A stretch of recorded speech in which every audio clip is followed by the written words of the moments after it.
Jez, the elite development pathway, can you tell us briefly what it is and why we're implementing it?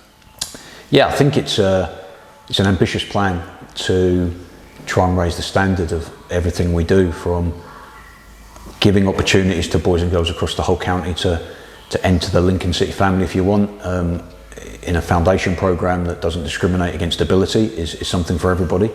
And then from an academy point of view, trying to talent ID the best players possible within the county to make sure that the levels and the standards within the academy continue to develop, so that the long-term aim of producing professional footballers for Lincoln and in League One, which is at such a tough level now to transition into, can become more and more successful in the future. And we have to accept that whilst we've got some brilliant data and brilliant statistics, like last year from a Category 3 academy, we had the most percentage minutes of academy graduates out of any club in the Football League. 18% of our minutes, I think, were academy graduates.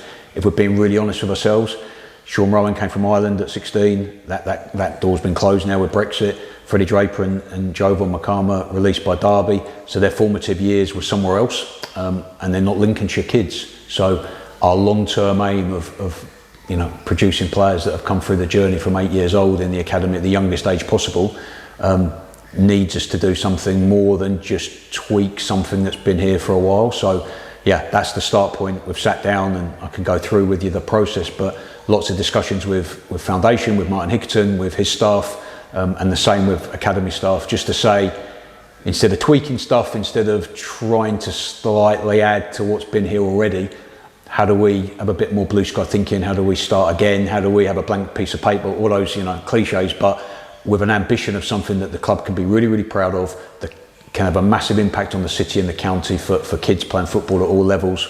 Can try to raise standards across the county and everything in coaching as well as grassroots football, with the ultimate aim of benefiting this football club, but definitely in the long term rather than the short term.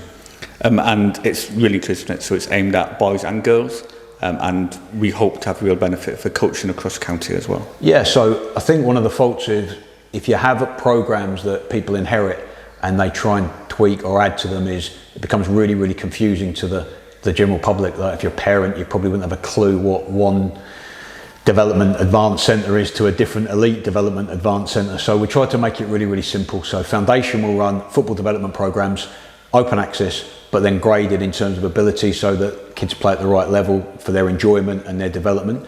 And then an elite development pathway that you've alluded to, that has the aim for boys and girls of giving them the best opportunity in terms of quality of coaching, quality of the coaching syllabus, facilities, access to playing against players of a similar level at the earliest age possible, to ultimately trying to produce players that become professional footballers and play for our first team, but always understanding that the odds are against us doing that. So the journey has to be the most important thing for those young players, and they have to benefit from that, so they can enter a system at 4, 5, 6 years old, but guaranteed to be in that system all the way through to 18, which encompasses an education programme at the end, and maybe even employment opportunities for the club. So yeah, it's all encompassing, and along the way we have to develop everything. So we want to have 11 talent hubs from September across various different areas within the county, because Lincolnshire is different to a lot of counties, and the challenges we face are different. I think it's second biggest county geographically compared to I think Yorkshire's number 1,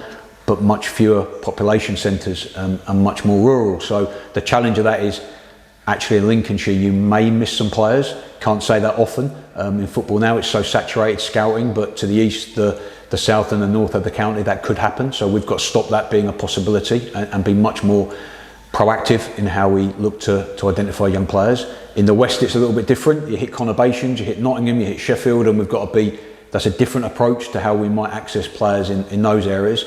But for the county as a whole, I think there's a lot more that we can do, and this programme is just the first step towards doing that.